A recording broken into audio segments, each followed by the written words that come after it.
बच्चों स्टार्ट होगी ना। हेलो प्यारे बच्चों, सभी को मेरा नमस्कार, राम राम, सत श्री अकाल और आदाब। मैं हूं दामिनी और स्वागत करती हूं आपका अपनी क्लास दामिनी कॉमर्स एकेडमी में। और जैसा कि आपको पता है, सिंगल बैच के अतिरिक्त मैं आपको फाइनल अकाउंट करा चुकी हूं। और अब हमारा जो टॉपिक चल रहा है वो है हमारा बैंक संबंधी विवरण। और बैंक से रिलेटेड जितने भी हमारे क्वेश्चन पेपर में आ सकते हैं वो सभी मैं आपको कंबाइंड क्लास में कराऊंगी। ठीक है, तो आइए शुरू करते हैं। आज का जो हमारा टॉपिक है वो होगा हमारा बैंक से संबंधित कुछ अन्य शब्द हैं, जैसे कि बैंक ओवरड्राफ्ट है, ट्रेजरी ऑर्डर है या फिर बैंक ड्राफ्ट है। इन सब का मैं आपको अर्थ बताऊंगी। ये आपके वेरी शॉर्ट क्वेश्चन में जरूर आते हैं। ठीक है, इसमें सबसे पहला जो क्वेश्चन है वो है हमारा, जो सबसे पहले हेडिंग है वो है हमारी बैंक व्यय, यानी कि बैंक चार्ज क्या होता है। बेटा चार्ज क्या होता है? चार्ज होते हैं हमारे एक्सपेंसेस। जो भी हमारा, जैसे आप कुछ सामान लेने गए हो, मान लो आप मार्केट में गए हो और आपके रिक्शा के जो पैसे देने होंगे वो देने होंगे आपको 20 रुपए। तो आप ऐसे तो देंगे नहीं रिक्शा वाले को पैसे, आप क्या करोगे, उसकी सेवा प्राप्त करोगे पहले। यानी कि आप जैसे आपको कहीं भी जाना होगा तो वहां तक के जाने के जो आपके पैसे लगेंगे, जो आपका किराया लगेगा, जो आपका चार्ज लगेगा, आप वो उसे दोगे और तब जाओगे। तो यही बिल्कुल जो हमारी ये सुविधाएं होती है ना, जो बैंक हमें देता है, ठीक है, तो इसके बदले में वो कुछ चार्ज लेता है, जिसे हम बैंक चार्ज बोलते हैं या बैंक व्यय बोलते हैं। जैसे बैंक द्वारा अपने ग्राहकों के लिए की गई सेवाओं के बदले में जो शुल्क लिया जाता है, ठीक है, बदले में जो शुल्क लिया जाता है उसे बैंक व्यय या परितोषण, इसे हम परितोषण भी बोलते हैं। क्वेश्चन में आ जाता है कि बैंक परितोषण क्या होता है, तो इसमें घबराने वाला शब्द नहीं है ये, इसको हम बैंक चार्ज ही बोलते हैं। बैंक परितोषण ही भी इसको कहा जाता है। ये बैंक एक्सपेंसेस भी हम इसको बोल सकते हैं। ठीक है, तो याद आया क्या होता है ये? जब बैंक अपने ग्राहकों को कुछ सेवाएं प्रदान करता है, उसके बदले में जो धनराशि शुल्क के रूप में वो लेता है, उसे हम बैंक व्यय, बैंक परितोषण कहते हैं। जैसे कि हमारा बाह्य चेकों का संग्रह, ठीक है, यानी कि कलेक्टिंग ऑफ ए चेक, या वसूल करने का व्यय, जो भी हमारे वसूल करने का व्यय होता है वो। ठीक है, नेक्स्ट है हमारी हेडिंग बैंक ड्राफ्ट। एग्जाम में पूछा जाता है बैंक ड्राफ्ट क्या होता है। सॉरी, तो ये होता है, यह एक आदेश पत्र होता है। याद रखना, ये एक आदेश पत्र होता है। इसमें बैंक को आदेश दिया जाता है जिसके द्वारा बैंक भी दे सकता है, जिसके द्वारा बैंक अपनी शाखा, यानी कि अपनी शाखा या प्रतिनिधित्व जो बैंक होता है उसको एक लिखित आदेश देता है। कौन देता है? इसमें बैंक देता है, और बैंक अपनी किसी देगा ब्रांच को, ठीक है, या देगा अपने प्रतिनिधित्व बैंक को, जिसका प्रतिनिधित्व करता है। जैसे सभी बैंकों का प्रतिनिधित्व आरबीआई करता है, ठीक है, इसी तरह अपने एक बैंक का प्रतिनिधित्व होता है। तो वो अपने बैंक, अपनी शाखा को या अपने प्रतिनिधित्व बैंक को यह आदेश देता है कि वह उसमें लिखित व्यक्ति को, यानी कि जो हमारे ड्राफ्ट पत्र में लिखा हुआ है, उस व्यक्ति को लिखित धनराशि प्रदान करे, तथा इस धनराशि पर बैंक को कमीशन भी दिया जाता है। देखो एक बैंक है, एक बैंक क्या करेगा, अपनी शाखा को या अपने प्रतिनिधित्व बैंक को ये ऑर्डर देगा, ये आदेश देगा कि वो अमुक व्यक्ति को अमुक धनराशि, यानी कि लिखित व्यक्ति को लिखित धनराशि प्रदान करे। तो वो जो बैंक जो धनराशि देगा, उसकी जो शाखा है, उसका जो प्रतिनिधित्व बैंक है, वो अब उस ग्राहक से, उस बैंक से कमीशन लेगा, तब जाकर उसे धनराशि प्रदान करेगा, भुगतान देगा। ठीक है, तो ये दो हेडिंग्स हो चुकी है। नेक्स्ट है हमारा बैंक अधिविकर्ष, यानी कि बैंक ओवरड्राफ्ट किसे बोलते हैं। देखो, बैंक अपने पुराने तथा विश्वास पात्र ग्राहक के चालू खाते में उसकी जमा धनराशि से अधिक रुपया निकालने की व्यवस्था को बैंक अधिविकर्ष कहा जाता है। देखो कभी कभी क्या होता है, चालू खाता कौन खोलता है? देखो ये जो होती है ना, ये जो सुविधा होती है चालू खाते के लिए होती है, ठीक है। और चालू खाता कौन खोलता है? जिसका बड़ा बिजनेस होता है, जो व्यापारी होते हैं, जिसमें हमारे साख पत्रों का यूज होता है। तो व्यापारी कभी कभी क्या होता है, उसके बैंक में है तो 50,000 रुपए, बट उसे सडनली नीड पड़ गई 60,000 की, यानी कि 10,000 रुपए एक्स्ट्रा की। तो बैंक क्या होगा, यदि बैंक का वो विश्वास पात्र ग्राहक होगा या पुराना ग्राहक होगा, तो वो उसे क्या बोलेगा कि चलो तुम 10,000 रुपए एक्स्ट्रा ले लो, ठीक है। तो एक्स्ट्रा पैसे निकालने की जो सुविधाएं दी जाती है उसे हम बैंक ओवरड्राफ्ट कहते हैं, या फिर हम उसको क्या कहते हैं, यह व्यवस्था या फिर ऐसा भी हो सकता है कि कभी कभी ग्राहक जो होता है अपने अपना जो बिल्स है वो बैंक के थ्रू पास करा देता है, तो बैंक क्या करता है उसे ओवरड्राफ्ट के थ्रू उसे पास कर देता है। तो ये भी इसमें बहुत सारी सुविधाएं होती हैं, या फिर जो ग्राहक होता है वो किसी अन्य अन्य जगह है तो वो शाखा के थ्रू भी पैसा ले सकता है एज ए बैंक ओवरड्राफ्ट के। ठीक है, अच्छा इसमें क्या होता है, यह व्यवस्था निश्चित समय तक ही दी जाती है। यह समय जो यह बैंक जो यह सुविधा देता है इसका एक निश्चित समय होता है, आप बार बार बैंक ओवरड्राफ्ट के थ्रू पैसा नहीं निकाल सकते। ठीक है, और बैंक इस पर ग्राहकों से ब्याज लेता है, अतिरिक्त ब्याज लेता है। वो सबकी अलग अलग कंडीशंस होती है, अलग अलग रूल्स होते हैं। ठीक है, तो ये मोस्ट इंपोर्टेंट है, ये जरूर आता है एग्जाम में कि बैंक अधिविकर्ष किसे कहते हैं, और ये फाइनल अकाउंट में भी तलपट में भी आपके शो किया जाता है। नेक्स्ट है आपके ट्रेजरी ऑर्डर। हम ट्रेजरी ऑर्डर को ना हम इसको राजकोषीय भी बोलते हैं, कोषागार भी बोलते हैं हम इसे,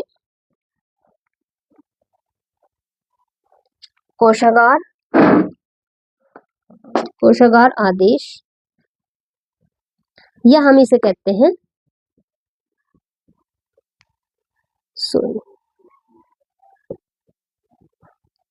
राजकोषीय, हम इसे बोलते हैं कोषागार आदेश भी बोलते हैं, राजकोषीय आदेश भी बोलते हैं। ठीक है,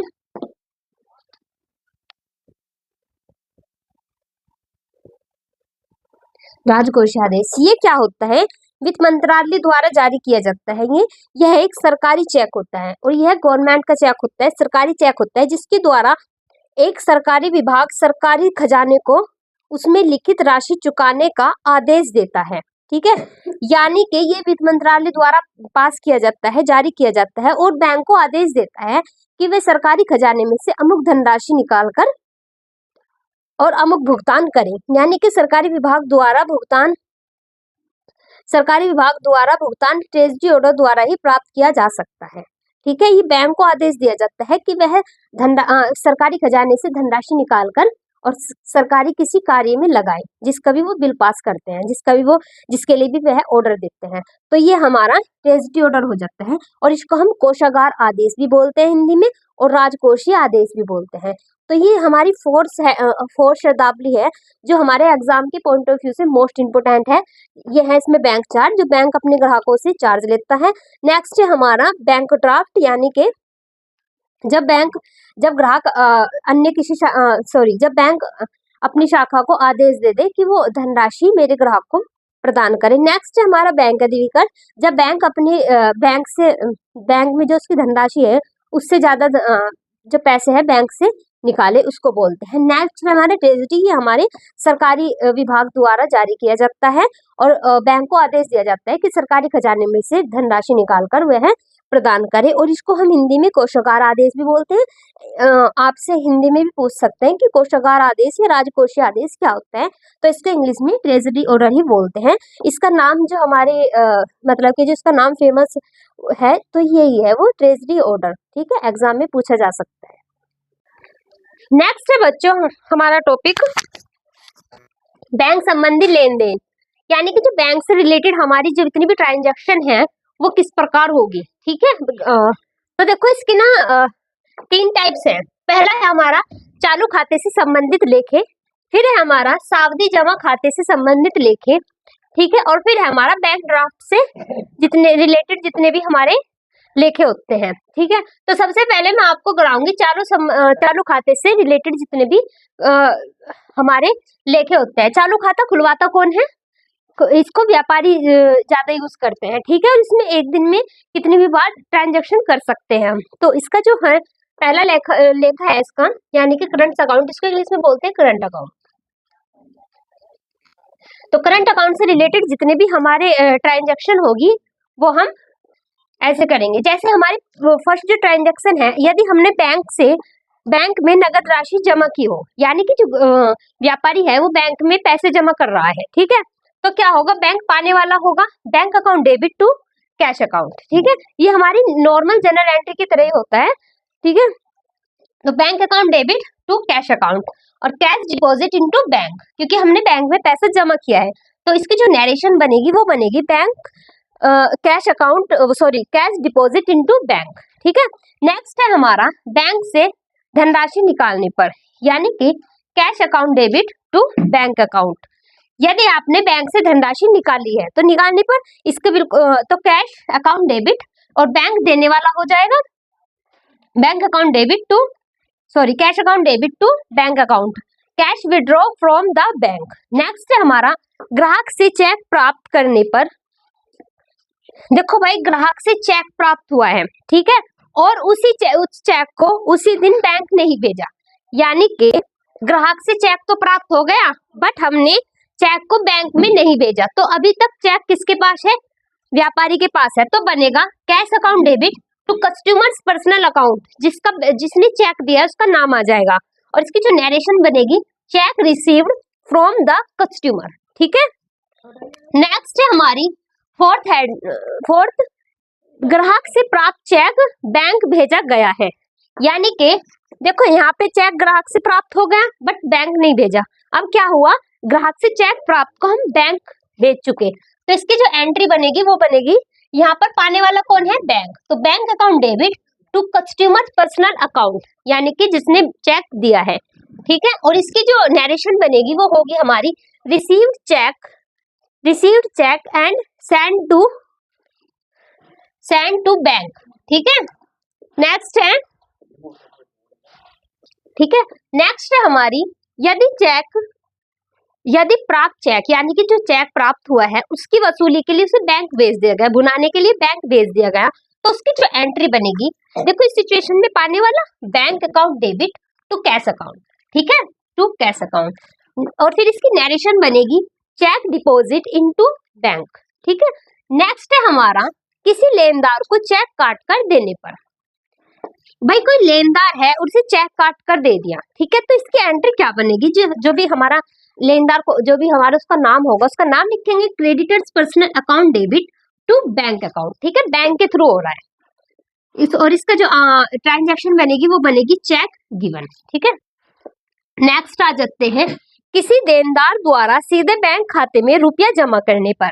किसी देन द्वारा सीधे बैंक खाते में रुपया जमा करने पर, सीधा बैंक जो देनदार है उसने पैसा कहाँ पर दे दिया? सीधा बैंक को दे दिया, व्यापारी को ना देके वो सीधा बैंक में चला गया। तो अब जो ट्रांजैक्शन है वो किस किस के मध्य होगी? एक तो होगी जो देनदार है और बैंक, यानी कि देनदार ये बैंक अब इसके मध्य है, यानी कि इसमें व्यापारी का कोई काम नहीं है। तो ठीक है, तो क्या हो जाएगा? बैंक अकाउंट डेबिट, बैंक हमारा पाने वाला होगा, bank account debit to customers personal account. ठीक है, जिसकी ट्रांजैक्शन होगी जो नरेशन होगी इसकी बनेगी डायरेक्ट डिपॉजिट, क्योंकि डायरेक्ट डिपॉजिट किया है। ठीक है, direct deposit by customer in bank. Next है हमारा जो प्राप्त चेक को अन्य व्यक्ति को बेचान करने पर। भाई बैंक ने जो चेक प्राप्त हुआ है, चेक को कहां पर बेचान कर दिया? किसी अन्य व्यक्ति पर बेचान कर दिया, किसी अन्य व्यक्ति को ट्रांसफर कर दिया, तो इसकी क्या बनेगी entry? Endorse it as personal account debit to customers personal account. क्योंकि हमने एंडोर्स क्यों लिखा है? क्योंकि चेक जो है वो बेचानकर्ता को दिया है हमने। ठीक है, एंट्री इसकी होगी check receive and the endorse, यानी कि चेक हमने रिसीव भी किया है और उसका बेचान भी कर दिया है। अब नेक्स्ट देखिए हमारी रेखांकित चेक प्राप्त होने पर, यानी कि चेक है वो रेखांकित है और वो प्राप्त हो गया। ठीक है, तो कैसे बनेगी इसकी entry? Bank account debit to customers personal account, यानी कि उस कस्टमर का नाम आ जाएगा और पाने वाला कौन है? पाने वाला है इसमें बैंक। ठीक है, और जो इसकी नरेशन बनेगी वो होगी इसमें रिसीव्ड ए क्लोज्ड चेक, क्योंकि चेक जो है वो क्लोज्ड हो चुका है, वो रेखांकित चेक है, इसलिए क्या हुआ है? Receive a closed cheque. ठीक है, नेक्स्ट हमारी इंपोर्टेंट, देनदार से प्राप्त चेक अनादरित हो गया। अनादरित को हम अप्रतिष्ठित चेक भी बोलते हैं, यानी कि चेक बाउंस्ड हो गया, तो उसको कैसे लिखेंगे? ये होगा हमारा डेब्टर्स पर्सनल अकाउंट लिखेंगे टू बैंक अकाउंट। ठीक है, चेक डिसऑनर्ड। यानी कि चेक हमारा अनादरित हो गया। अनादरित को हम अप्रतिष्ठित भी बोलते हैं। यदि एग्जाम में पूछ लिया जाए कि अप्रतिष्ठित चेक किसे बोलते हैं, तो लिख देना अनादरित चेक को ही या चेक के अनादरण को ही प्रतिष्ठित बोलते हैं, जो कि मैं कल आपको क्लास में करा चुकी हूँ। नेक्स्ट है हमारा देनदारों से प्राप्त चेक बेचान होने के बाद अनादरण हो गया। यानी कि देनदार से प्राप्त चेक बैंक ने बेचान कर दिया, बट उसके बाद भी वो कैंसिल हो गया, बाउंस्ड हो गया, तो उसको क्या बोलते हैं? Debtors personal account debit to endorsees personal account. ठीक है, एंडोर्सिस चेक इज डिसऑनर्ड, यानी कि चेक है वो बेचानकर्ता का चेक और वो कैंसिल हो चुका है, तो इसकी एंट्री ये होगी। नेक्स्ट है हमारा 12th एंट्री है हमारी, बैंक द्वारा ब्याज कमीशन और जो भी हमारे व्यय होते हैं, यानी कि बैंक ने अपना ब्याज काटा है, कमीशन काटा है, या फिर अपना कोई भी एक्सपेंस काटा है, बैंक चार्ज लगाया है, तो उसकी एंट्री क्या बनाएंगे हम? इंटरेस्ट या फिर कमीशन, कोई भी एक वर्ड आ जाएगा जो भी आपसे पूछा जाएगा क्वेश्चन में, तो आ जाएगा इंटरेस्ट, कमीशन या फिर bank charge account debit to bank account. ठीक है, इसका जो नरेशन बनेगी इंटरेस्ट या फिर कमीशन या बैंक चार्ज पेड, क्योंकि उसने पेड कर दिया है। इतना समझ में आया? नेक्स्ट है हमारा 13 बैंक द्वारा ब्याज लाभांश प्राप्त होने पर। भाई बैंक ने अपने ब्याज लाभांश प्राप्त किए। ठीक है, तो क्या बनेगी एंट्री? बैंक पाने वाला है, बैंक अकाउंट डेबिट, ठीक है, टू इंटरेस्ट या डिविडेंड बाय द बैंक। किसके द्वारा प्राप्त किया गया है? बैंक के द्वारा। तो ये इसकी एंट्री होगी। इसकी जो नरेशन होगी वो होगी इसकी इंटरेस्ट या डिविडेंड रिसीव्ड बाय बैंक। तो ये हमारी कुछ इंपोर्टेंट हमारी लेखे हैं जो आपके लिए बहुत इंपॉर्टेंट है। इसमें अभी और लेखे रह रहे हैं। ठीक है, नेक्स्ट है हमारा बैंक द्वारा किस्त अदा करने पर। यदि व्यापारी ने बैंक को ये हक दे रखा है, अधिकार दे रखा है कि वो अपने टाइम टू टाइम उसके एक्सपेंसेस अपने आप भी पेड कर देते हैं, तो उसमें एक इंश्योरेंस भी होता है, इंश्योरेंस किस्त काटने पर।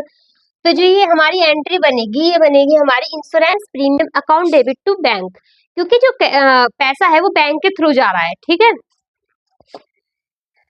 नेक्स्ट है हमारा, इसी जो नरेशन होगी वो बनेगी insurance premium paid by bank. Next है हमारा बैंक द्वारा किसी व्यय का भुगतान करने पर। यदि बैंक द्वारा किसी भी व्यय का भुगतान किया जा रहा है तो उसके अमाउंट होगी, सॉरी उसके एंट्रीज होगी एक्सपेंसेस, यानी कि जो भी एक्सपेंस है, जैसे रेंट है या फिर सैलरी है, कुछ भी है, तो उसको हम बोल देंगे expense account debit to bank account. ठीक है, बैंक के थ्रू आ रहा है तो बैंक के लिख के जाएगा। यदि व्यापारी डायरेक्ट अपने खर्चे का पेड कर रहा है तो यहाँ पर कैश आ जाता है। नेक्स्ट है हमारा निजी व्यय के लिए बैंक से रुपया निकालना, यानी कि ड्रॉइंग करना एक तरह से, तो इसका हो जाएगा ड्रॉइंग अकाउंट डेबिट। ठीक है, drawing account debit to bank account. Simply हमारी एंट्री बनती है, जो व्यापारी जो सिंपल एंट्री बनाते हैं उसके लिए एंट्रीज बनती है, बट इसमें क्या है, इसमें हम बैंक के थ्रू अपनी ट्रांजैक्शन करते हैं तो बैंक का नाम आ जाता है। वरना आहरण की जो एंट्री होती है drawing account debit to cash account, बस कैश की जगह हमने यहाँ पे बैंक लगा दिया, बिकॉज ऑफ हमारी जितनी भी एंट्रीज हो रही है, जितनी भी ट्रांजैक्शन हो रही है वो बैंक के थ्रू हो रही है। नेक्स्ट है हमारा, और इसका आ जाएगा withdraw for the private use, यानी कि जो पैसा है वो प्राइवेट यूज के लिए व्यापारी ने बैंक से निकाला है। और बैंक में कौन सा पैसा है? उसका कैपिटल है, जो उसने व्यापार में लगाया गया, जो उसका मतलब जो उसका व्यापारिक पैसा है वो है उसके बैंक में। नेक्स्ट है हमारा लेनदार को बैंक ड्राफ्ट द्वारा भुगतान करने पर, यानी कि जो भुगतान है वो बैंक ड्राफ्ट के द्वारा किया है, तो इसका जो एंट्री होगी वो होगी इसकी creditors personal account debit to bank account. ठीक है, paid by bank draft. Next जो हमारी एंट्री है वो इसकी इतनी एंट्री है, 17 एंट्रीज की होती है। चालू खाते से रिलेटेड जितनी भी हमारी एंट्रीज है, ये 17 है, ये कंप्लीट हो चुकी है। नेक्स्ट हमारा है सावधि जमा खाते से संबंधित जितने भी हमारे लेखे होंगे। ठीक है, देखो, यानी कि फिक्स्ड डिपॉजिट अकाउंट एंट्रीज जो हमारी होगी वो कैसे होगी? देखो, सावधि जमा खाते में राशि जमा करने पर, यानी कि सावधि जमा खाते पर राशि जमा करने पर, तो इसकी सिंपली एंट्री है fixed deposit account debit to cash account, क्योंकि फिक्स डिपॉजिट में हमारा जो पैसा है वो जा रहा है, तो यहाँ होगी to cash account, cash deposit into the fix deposit account. ठीक है, नेक्स्ट है हमारा चालू खाते में रकम निकालकर सावधि खाते में जमा करने पर। ठीक है, चालू खाते से रकम निकालकर सावधि खाते में जमा करने पर, ये हमारी एंट्री होगी fix deposit account debit to bank account, यानी कि जो डिपॉजिट है वो इसकी नरेशन बनेगी deposit from current account to fix deposit. ठीक है, चालू खाते की नंबर से आगे ना, नेक्स्ट है हमारा चालू खाते से रकम निकालकर सावधि खाते में जमा करना, यानी कि जो चालू खाता है उससे ट्रांसफर करके हम अपने फिक्स अकाउंट में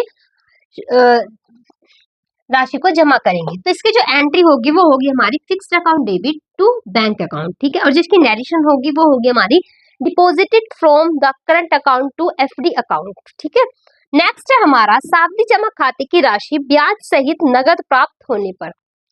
ठीक है, इसकी जो यानी कि जो सावधि जमा खाते की जो राशि है वो ब्याज सहित प्राप्त हुई है, तो कैसे होगी इसका, cash account debit to fixed account deposit, यानी कि to FD account to interest account, यानी कि इसमें इंटरेस्ट भी ऐड हो जाएगा आपका।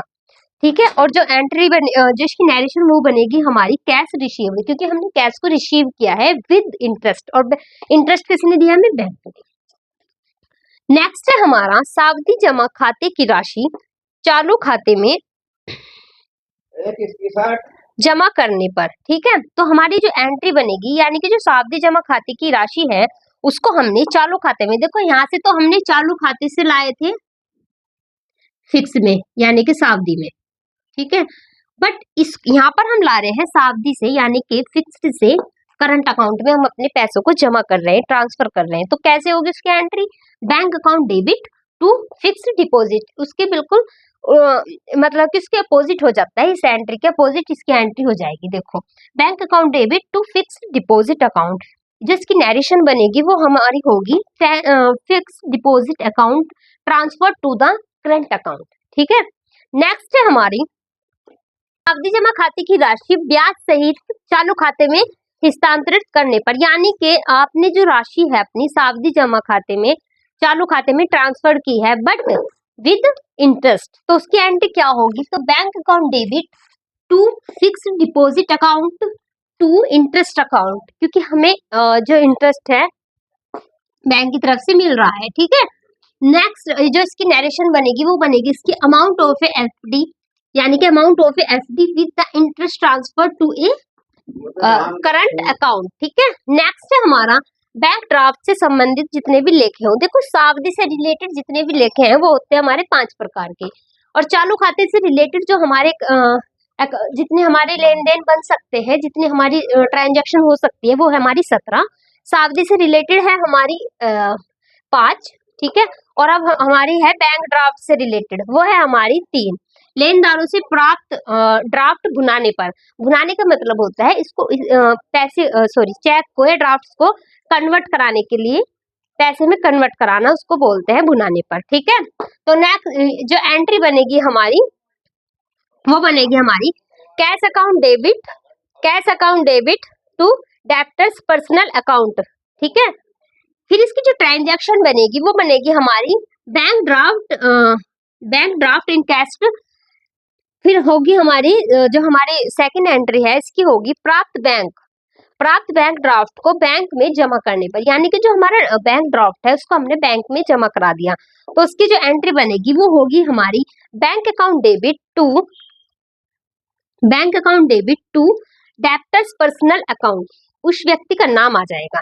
ठीक है, जिसकी नरेशन होगी वो होगी हमारी बैंक ड्राफ्ट डिपॉजिट इनटू ए बैंक, क्योंकि हमने बैंक ड्राफ्ट को जमा किया है कहाँ पर, बैंक में, तो हमारी इसके लिए इस ऐसे आएगी bank draft deposited into the bank. ठीक है, नेक्स्ट है हमारी किसी लेनदार का भुगतान करने हेतु बैंक ड्राफ्ट बनवाना, भाई कोई लेनदार है उसका भुगतान करने के लिए हमने बैंक ड्राफ्ट बनवाया है, तो क्या एंट्री बनेगी इसकी, क्रेडिटर्स पर्सनल अकाउंट, जिसको हमें भुगतान करना है। ठीक है, ट्रेड एक्सपेंसेस, देखो बैंक ड्राफ्ट आपके इस पर मतलब जो बैंक ड्राफ्ट की आपको सुविधा देता है उस पर अपना चार्ज लगाता है, तो उसको हम व्यापारिक खर्चा भी बोल सकते हैं। व्यापारी अपनी लैंग्वेज में उसको व्यापारिक खर्चा भी कह सकता है। तो इसलिए इसकी जो एंट्री होगी वो बनेगी हमारी ट्रेड एक्सपेंस के नाम से बनेगी। तो creditors personal account debit to creditors personal account debit, trade expense account debit to cash या बैंक अकाउंट। यदि कैश के थ्रू है तो कैश, और यदि बैंक के थ्रू आप उसको ट्रांसफर करा रहे हैं तो बैंक अकाउंट आ जाएगा।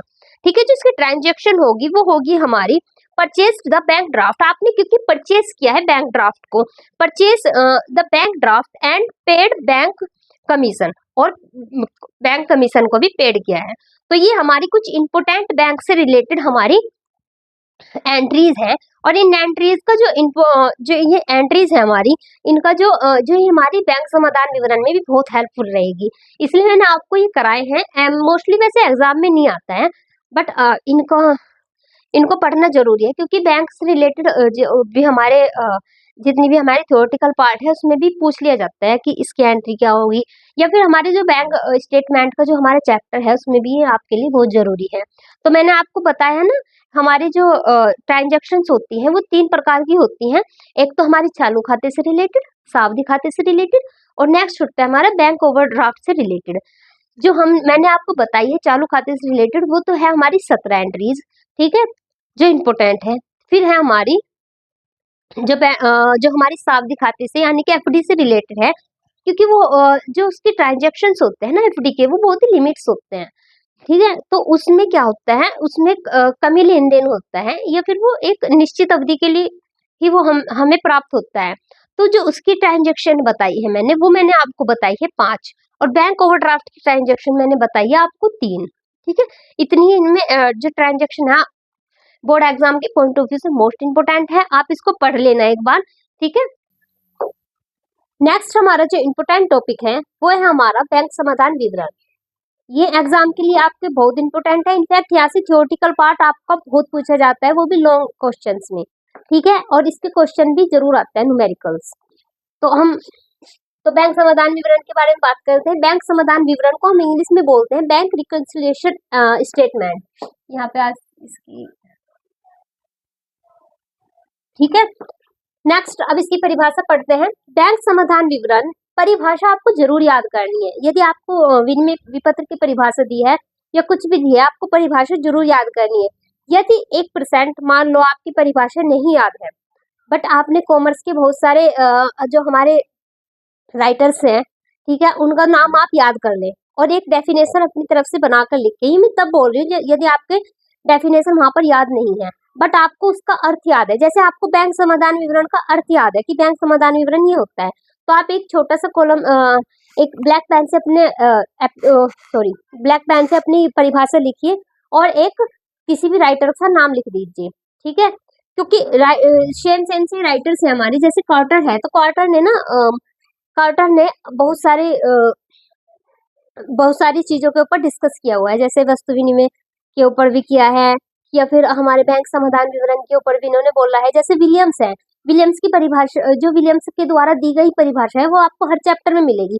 तो आप ना 2-4 राइटर के नाम अपना याद कर लीजिए, ताकि यदि आप वहां पर अपनी डेफिनेशन भूल भी गए तो आप अपनी तरफ से एक डेफिनेशन बना सकते हैं और नीचे किसी भी राइटर का नाम लिख सकते हैं। ये एक तरीका होता है एग्जाम में नंबर गेन करने का। ठीक है, ये मैं तब बोल रही हूँ तब आपको बिल्कुल ही याद ना रहे, अगर आपकी परिभाषा की राइटर्स का याद ना रहे तो एक ना नंबर गेन करने का तरीका है ये। वैसे आप याद करिएगा कि कौन सी परिभाषा किसने बोली है। ठीक है, चलिए तो मैं बताती हूँ आपको बैंक समाधान विवरण क्या है। बैंक समाधान विवरण एक ऐसा विवरण है जिससे बैंक पासबुक द्वारा प्रदर्शित शेषों, किसके द्वारा, बैंक पासबुक द्वारा प्रदर्शित हमारे जो शेष होते हैं को रोकड़ बही द्वारा प्रदर्शित शेषों से मिलाने के लिए तैयार किया जाता है। किस लिए तैयार किया जाता है, जो हमारी कैश बुक होती है और जो हमारी बैंक की पासबुक होती है उसका जो मिलान होता है, जो उसका अंतर होता है, उसको फाउंड करने के लिए, उसको देखने के लिए, उसका मिलान करने के लिए हम ये बनाते हैं। अच्छा, बनाता कौन है ऐसे क्वेश्चन में आता है बहुत, जो हमारा ऑब्जेक्टिव टाइप जो हमारे क्वेश्चंस है उसमें ये क्वेश्चन बहुत पूछा जाता है कि बैंक समाधान विवरण किसके थ्रू बनाया जाता है? तो बैंक समाधान विवरण किसके द्वारा बनाया जाता है? ये बनाया जाता है हमारा व्यापारी के द्वारा। ठीक है, तो याद रखना ये पॉइंट। नेक्स्ट है हमारा किसके द्वारा बनाया जाता है बेटा? ये व्यापारी के द्वारा बनाया जाता है। ठीक है,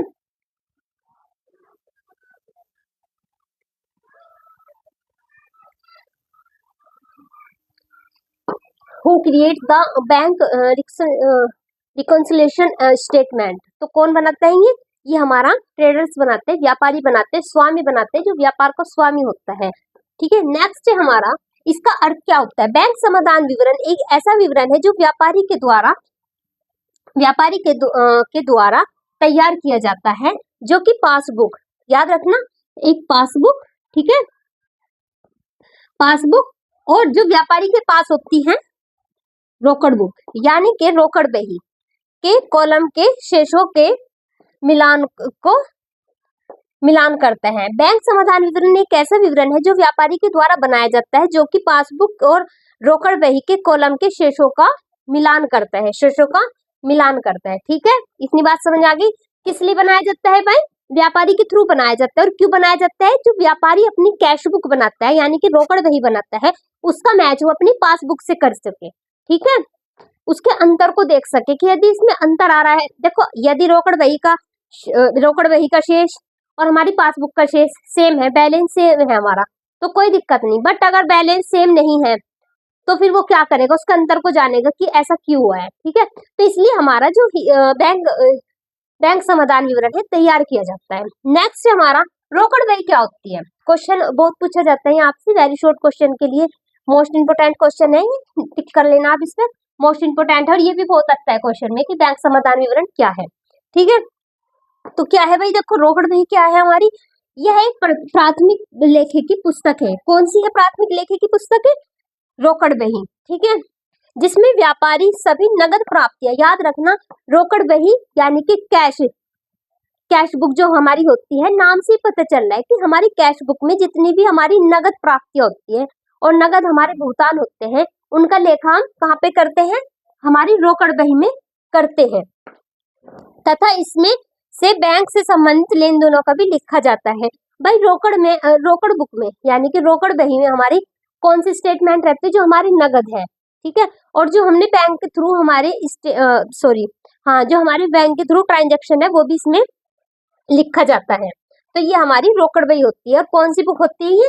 ये प्राथमिक लेखे की पुस्तक होती है। नेक्स्ट हमारा, क्योंकि जब हम खतौनी करते हैं तो खतौनी में हम सबसे पहले हम कैश बुक ही बनाते हैं, तो इसीलिए इसको बोला है कि प्राथमिक लेखे की पुस्तकें हैं।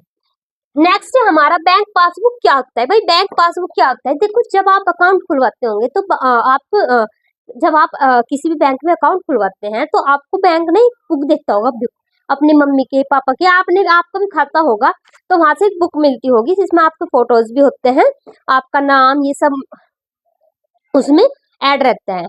तो क्या होता है, उस वाली बुक को भी देखता क्यों है बैंक? क्योंकि जितने भी आपने लेन देन किए हैं आपको उस बुक में पता चल जाए। ठीक है, तो वो हमारी छोटी सी पासबुक होती है, बहुत छोटे से आकार की होती है। तो वो क्या होता है? बैंक पासबुक क्या होती है? यह एक छोटी किताब होती है जो बैंक द्वारा अपने ग्राहकों को लिख दो, व्यापारी को लिख दो, क्योंकि हम कॉमर्स की बात कर रहे हैं, व्यापारी के बारे में पढ़ रहे हैं, तो आप इस डेफिनेशन को थोड़ा और अच्छे से लिख सकते हैं। ये बोल सकते हैं यह एक छोटी किताब है जो बैंक द्वारा अपने व्यापारी, अपने ग्राहक, व्यापारी नहीं, आप यहाँ पे ग्राहक ही लिखिए, अपने ग्राहक को दी जाती है, जिसमें खाते में किए गए सभी लेन देन का लेखा होता है। ठीक है, तो रोकड़ बही की भी वैसे इंपोर्टेंट नहीं है, बट इसका बहुत ज्यादा यूज है, क्योंकि इन दोनों को ही हम मैच करेंगे। ठीक है, इनके शेष को ही हम मैच करेंगे, इसलिए मैंने थोड़ी सी डेफिनेशन आपको बता दी कि बैंक पासबुक होता क्या है। ठीक है, तो रोकड़ बही तो इंपोर्टेंट है, आपके एग्जाम में भी पूछी जाती है। तो भाई इन दोनों के अंतर को, ठीक है, इन दोनों में क्या अंतर है, इन दोनों में अंतर क्यों है, ये जो क्या, क्यों, कितने का जो आंसर देता है ना, वो हमारा बैंक समाधान विवरण देता है। ठीक है, तो बैंक समाधान विवरण क्यों बनाया जाता है? क्योंकि हम इन दोनों के अंतर को जान सके, इन दोनों में अंतर है भी या नहीं। ठीक है, तो ये हमारा बैंक समाधान विवरण है। ठीक है, तो कल मैं आपको और आगे का पढ़ाऊंगी, यानी कि बैंक समाधान विवरण से भाई हमारे अंतर क्यों आता है, बैंक समाधान विवरणी, ये सब मैं आपको कल कराऊंगी। तो आज के लिए तो इतना ही, मिलते हैं कल। नमस्कार, जय हिंद।